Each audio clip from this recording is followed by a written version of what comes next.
Hour, gang. Okay, in the interest of bringing the best professionals and the most well-known people to the channel to give you guys good information, today we're joined by Colonel Drew Miller, who is the CEO of Fortitude Ranch. If you are familiar with that, it is a company that is building survival communities around the country. I guess I'll use survival communities as an example, but uh, a place where you can vacation or train or whatever you want, but then also uh, in an SHTF event, somewhere to go. Wanted to bring Colonel Miller on because, getting other experts' opinions is always good for all of us to learn different tactics, different skills, just different things about how to prep. So, with that, Colonel Miller, if you'd like to introduce yourself, I'd greatly appreciate it. Sure. Well, thank you very much for having me on your show. I'm a former Air Force intelligence officer, so aware of the threats and been a prepper for a long time and figured out I was going to have trouble doing it on my own. Living in a suburb, I got a plan to bug out, but eventually I figured out one day, geez, I'm going to be on my own with my family. I don't think I'm going to be able to keep them alive if it's a really bad situation. So started looking into survival communities and found out that they've existed for a long time, but they're hard to get going, especially if you're living in a city in a suburb and plan to get together in a SHTF situation. So I founded Fortitude Ranch to be a formal business run. We're almost all former military folks, survival community, but we're a recreational community in good times, and we turn into a survival community when the shit hits the fan. So we're in remote areas, 7 now across the U.S., expanding now via franchising, so that you got a fairly short drive if you're in a big city or suburb, or even if you're in a small town and don't want to ride out a pandemic or a grid down situation going over a year in a small town. You can join us and have a safe place to not just survive a collapse, but we consider mental health as well, and we want to have a situation where our members don't just survive, but almost thrive, do well during the collapse. A lot of social events, gaming, groups that you can form, that kind of thing. So that's what Fortitude Ranch is all about. Okay.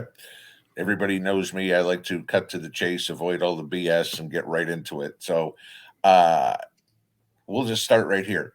In your opinion, what do you think is the biggest potential SHTF event that we're going to see? Personally, I think it is going to be the catalyst for everything is going to be some sort of economic disaster. I think we're already somewhat in that. But what do you guys think the straw that's going to break the camel's back and completely make everything crazy is going to be? Sure. Well, we track, we have a threat watch center. It's one of our logos up here. And we track over 50, we call them trigger events. As you know, almost anything could trigger a collapse. Really depends on how people react to it. And we recently did a survey, it was covered in the Washington Examiner, asking preppers, what do you think is the greatest threat we face? Because preppers like you and me, we watch stuff all the time. And so the number one thing they track was grid down. I mean, it's so obvious. I call it our Achilles heel. Everyone knows that if you want to destroy the U.S., take the grid down, and not hard to do. Solar flare may beat you to the punch and do it for you.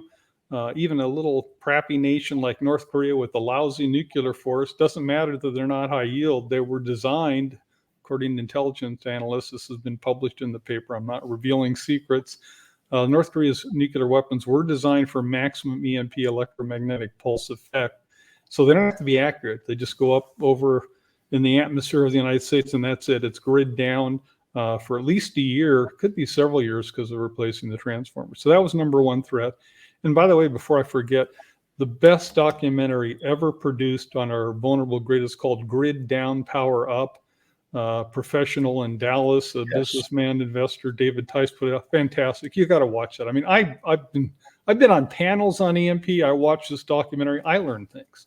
Mm-hmm. It's just fantastically done. Dennis Quaid narrates it. It's a very professional. So Grid Down, Power Up. He not only covers it, at the end, he has proposed, he's trying to pressure the politicians to finally do something. So he's got a program to try to do that as well. So that was number one, grid down. Number two is the thing that worries me the most, and that's a bioengineered pandemic. Someone taking H5N1, modifying it so it's human to human transmissible, And your tax dollars have already done that. Your tax dollars were used for gain of function research several years ago, and they were successful in making H5N1, which used to be bird flu. It's not bird flu anymore, it's bird and mammal flu. They made an air-to-air transmissible version of it that spread in mammals. And after that, they published it. They published their how to do this, and it was not CRISPR high-tech. It was a low-tech way to do it. So any terrorist group or Unabomber wannabe can make a deadly virus using the information that our tax dollars help fund and then publish. So that was the number 2 throw, is a bioengineered pandemic. Number 1 is the one you just mentioned, an economic disaster that leads to looting and then rioting, and law and order vanishes, and you're in a collapse situation. Number 4 was a civil war next year in the election. Biden-Trump's election violence. I mean, the nation is so split. I mean, I've got all kinds of AR rifles next to me. Governor Newsom, President Biden want to take them from us. Good luck getting 20 millions of those out of our hands. But, there's going to be a split. A lot of people think of civil war. And it's not me guessing this or other preppers. Ray Dalio, who's potentially one of the smartest men alive today, he made his fortune building Bridgewater, the nation's largest hedge fund, with his predictions of what's going to happen in the future. He predicts things are going to happen, makes investments, makes a ton of money. He estimated, and this was over a year ago now, a 30% chance of civil war in our next election. Yeah, I think it's higher now. Our nation is more divided, and especially if it's Biden-Trump, I mean, you're asking for big time trouble during the election, and then after it's over, the other half the people are going to be potentially ready for a lot. I'm sitting here in Texas right now. I'm at Fortitude Ranch, Texas. And the Texas movement, the Texas succession movement, is very, very popular now. A lot of polls indicate most Texans are for it. Next year with the election, if that goes bad, I can see that movement passing and Texas is out.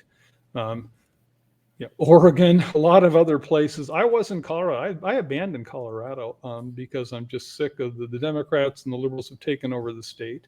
Right. Ruin the state income tax. They force small counties into doing zoning and building codes, even rural counties.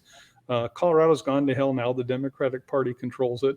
And so there's a lot of counties and places like California and Colorado that just say, that's it, we're done. I don't care if we can legally succeed or not, we're not putting up with this anymore. So I just see the nation potentially having a split next year.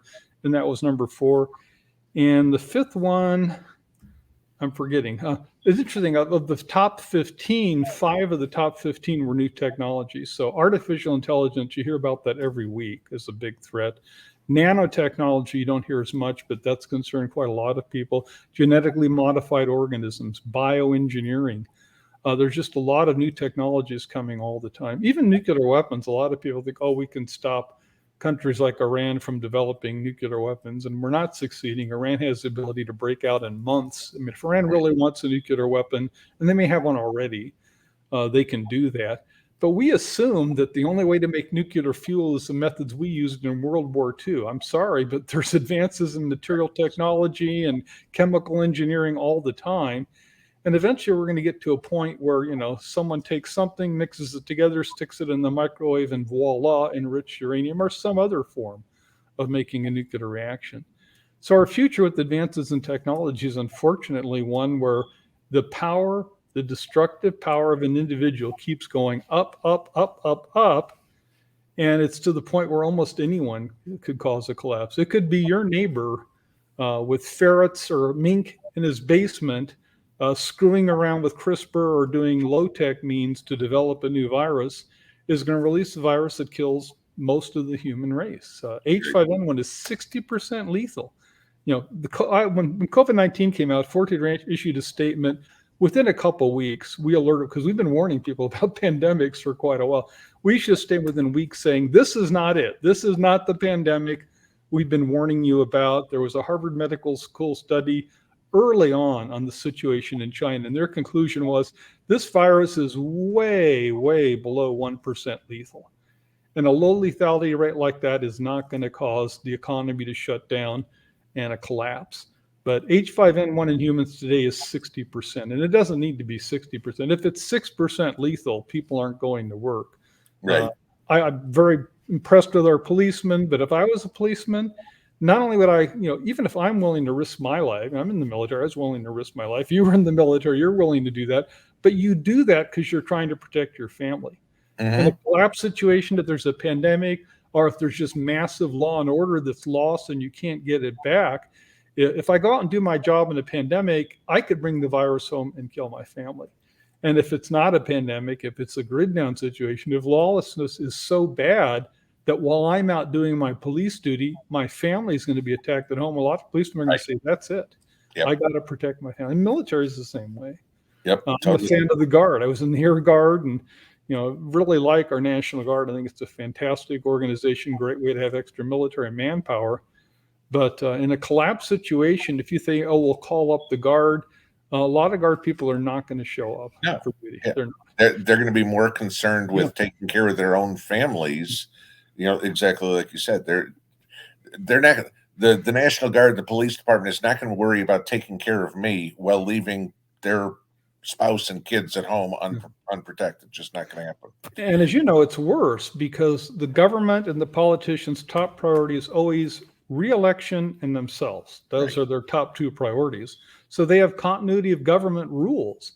When the shit hits the fan, the first thing they tell the police is you have to allocate extra policemen to protect the mayor, the head of the city council, everyone else. So now there's less policemen available when you need them more because they're doing that. And that's their priority. Well, it's like all these gun bans.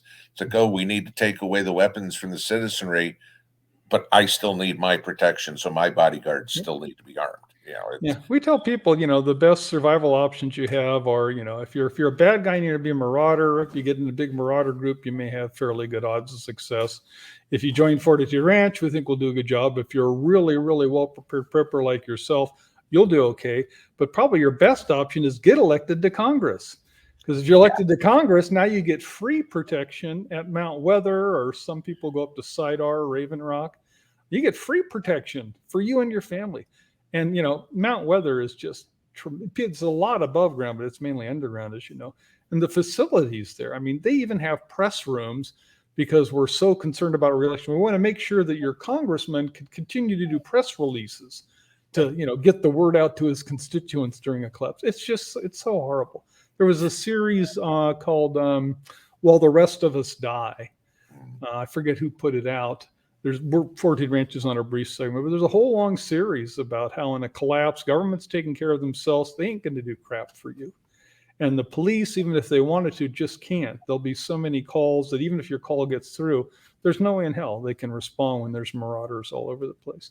And that's why I mentioned our app here earlier, this Collapse Survivor app that we're trying to get out here February, March timeframe next year is, you and I and most of your audience, what marauders are. You understand that they're a threat, but 90% of Americans don't think about that. And, they just think if there's a collapse, as long as I have food and water, I'll be okay. They don't realize that most people who don't have food and water aren't just going to stay at home and die. They're going to go out and try to get it. And it's much worse than that. We have at least 1 million known gang members in the United States. There's 1 million gang members who from day one are going to be out marauding.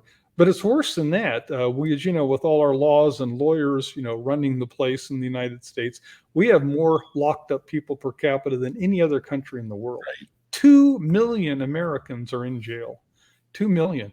So when the grid goes down, guess what? They ain't going to be in jail much longer. I used to be a county commissioner. I had to do monthly jail inspections. That was part of our one of our job assignments.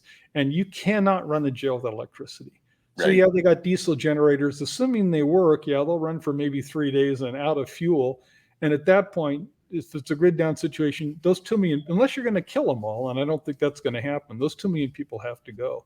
And right. If there's any other situation, a pandemic, any other grid down situation, the guards aren't coming to work. So they're going to be released or they're going to get out. So now you got 2 million Americans, criminals, and there's a lot of gangs within prisons. They're out now. They're definitely not prepared. They're coming to you for your food and water. So this app is going to have weekly scenarios. And when the situation starts, you don't know what it is. You'll get exercise messages about every hour during the day, starts Monday morning and Saturday night. And it puts you through a command post or tabletop exercise.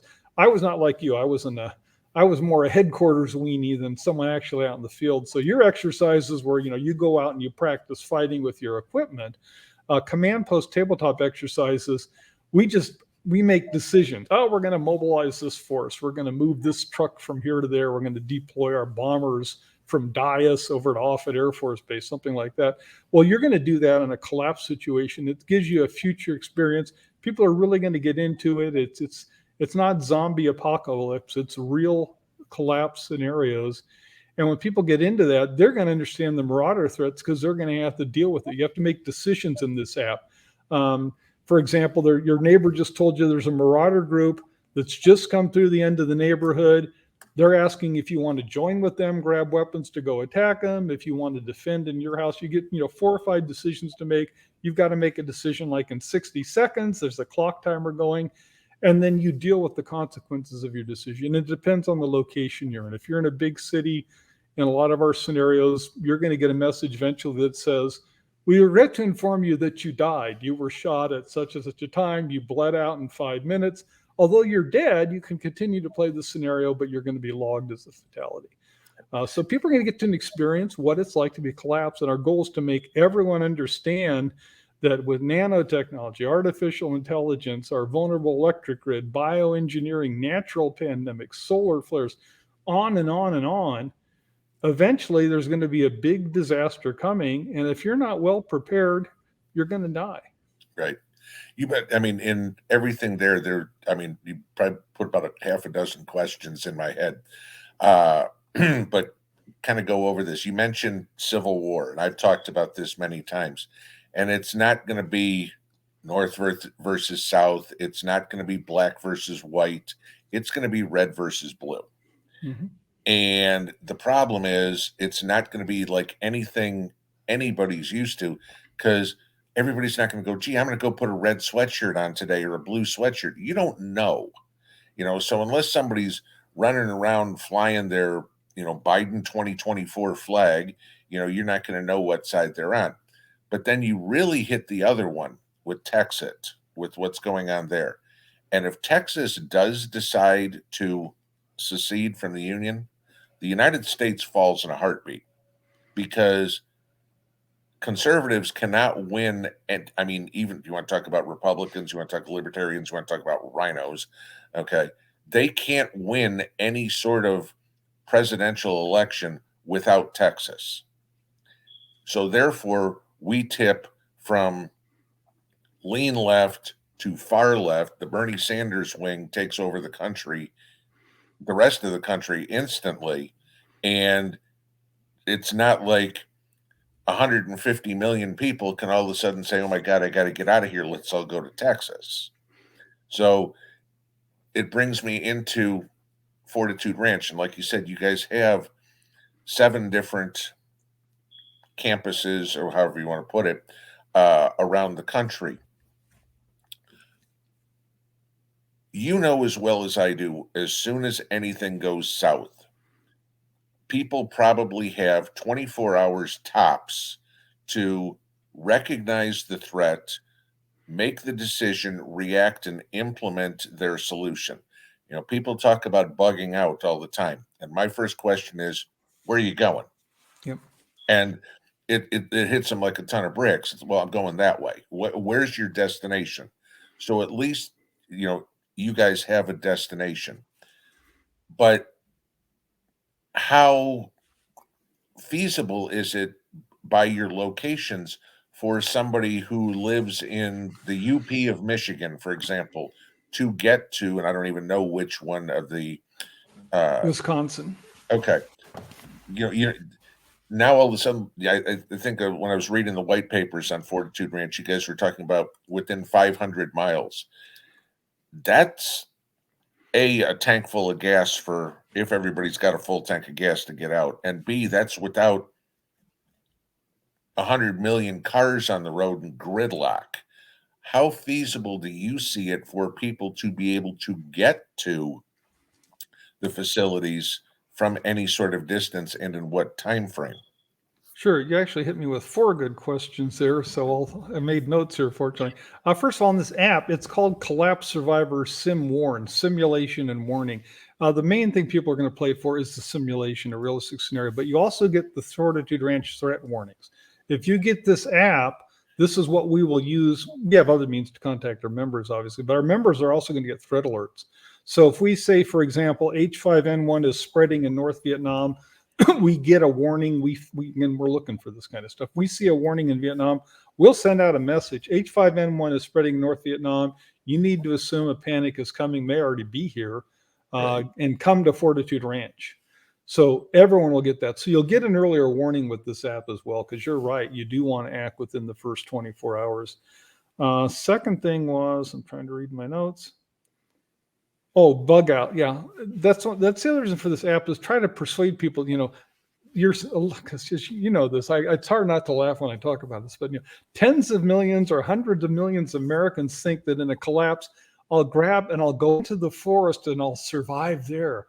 I'll hunt deer and eat deer every week, and I'll build a log cabin. It's hard not to laugh as preppers because we know that.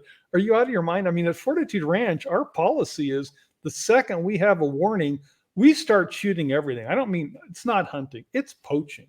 We're shooting every deer, every wild, I'm in wild hog country here. You name it, we're shooting it, we're cooking it up. So the deer are going to be wiped out pretty damn fast. Yep. And then, to think you're going to build a log cabin in the wilderness, you're going to get slaughtered in the forest because there's so many people out there starving to death. It's going to be marauder haven, and you'll learn that in the app. If you go to the wilderness area in this, there's different, depending on where you are, you get different messages at different points in the exercise. You're going to get attacked and you're going to end up dying in the forest.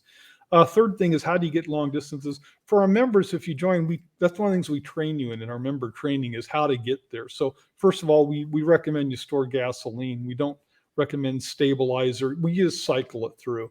Okay. And I've done this as a prepper for a long time. So I've got the 6-gallon Gans, and when I tell you keep your car above half a tank, when you get low, take one of your oldest gas tanks, stick it in your car. Now go fill up that tank. So we tell people, you can't assume you're going to be able to get gas in a collapse. So keep your car at half a tank, then have enough fuel in your garage or wherever you keep it. Probably not best in the garage. A storage shed would be better. Have it so you can get gas there. The other thing is, I don't think it's going to be gridlock in the first 24 hours and maybe never in a collapse. And the reason I say this is, 95% of Americans are not prepared. So, and government ain't going to do nothing for you. So any disaster you name, any of the ones we've mentioned so far, what is the government going to tell you to do? Go home. That's all they can do. So people are going to go home. I think it's going to be almost the opposite of gridlock. I think roads will be largely empty for the first couple days because people are going to go home. There's nothing else they can do. Preppers are acting, but we're such a small minority, we're not going to make gridlock. So I think roads will be largely open. But sooner or later, the realization is going to send, especially in a place like New York City. And I don't know if it will happen. It could potentially happen all at once, or people are staying home in New York City, but somewhere halfway through day 2, they realize, there's no food. There's no food. And if it's a grid down, there's no water, municipal water systems are going. There could be a situation where in a city, a lot of people kind of all at once figure out, we got to get the F out of here. Then you might have a mass exodus. But I think the first 24 hours or more, you'll be able to go. It's kind of funny. I don't know how long you've been prepping, but I don't know if you remember, we used to have the saying in the industry, 72 hours to animal. Do you remember that saying? No. 72? I used to hear it all the time, 72 hours to animal. People used to say for the first 3 days, people will be well behaved when there's a collapse coming. But after about 3 days or so, they're going to realize I'm in a dying situation and they're going to start doing marauding and stuff. And I think that's long gone. I think because, Walking Dead and all these shows, people are more aware that, things could go bad really, really fast. Katrina was a good, heads up. So I think it's more like 72 seconds or minutes for a lot of people. I think a lot of people just have plans that when there's some disaster, like the example I gave of H5N1 is spreading into human contagious form, I think some people start marauding from the very first day. So we do expect there's going to be marauder violence, but it'll be largely easy targets. Things like roadblocks, that kind of thing. I think that's pretty far down the road. It's a high risk way to maraud. Yeah, I agree with you on like the H1N1 where there's some advance notice, but we get into a scenario where we get an EMP. All right, you got 30 minutes from launch till it's, over the continental United States. You get a hack of the grid. You're not, I mean, there's no notice for that whatsoever. What we have maybe 6 months ago, 9 months ago, I think it was North Carolina was one of them. Guys go in there and just started shooting up transformers. I remember reading something that literally, if the bad guys took out nine, I think it was like 9 transformers or something, they could black out like 80% of the country. You get any sort of concerted effort from all of the less than desirables, let's use that term, coming across the southern border, because who knows where they're coming from. There can easily be a coordinated attack. Okay, on December 13th at 9 a.m., we're doing this, and this. I mean, think of 9/11, how that was coordinated. You don't even have to go that big. We could, at the beginning, oh, the power went out. And, of course, everybody will call the electric company, the phone won't work. And then after about 6 hours, it's like, power's not coming back on. Everybody said, do you have power? Do you have power? How long it takes to get there. Those are the things. How much advance notice we have, and then how much notice or how much time before the normies go, this ain't coming back. All of us know that the second the power goes out, you check to see what the reason is. And you've got your backup plans. You're instantly, as soon as the power flickers, you're already okay, flashlights, okay, radios, et cetera, et cetera. You're moving. Not everybody else going, oh gee, you know what? I can't charge my phone. So all right. So let's say, let me go into this one. We have a scenario with the H1N1 that you brought up.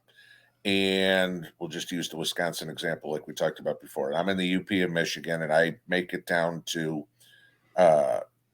the campus.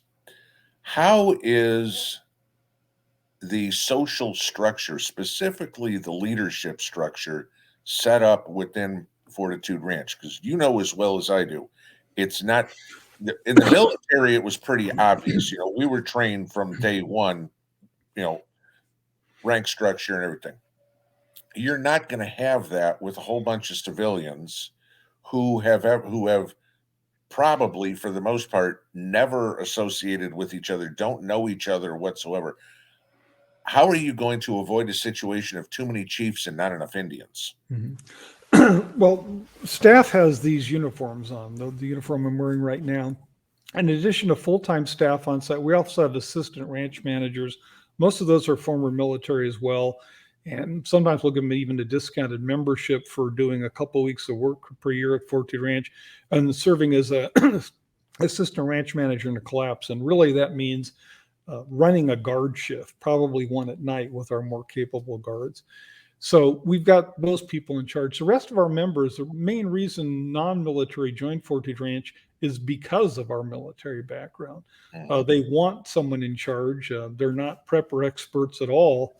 And so they're counting on us to keep them alive, and they're tickled pink to be following directions and orders.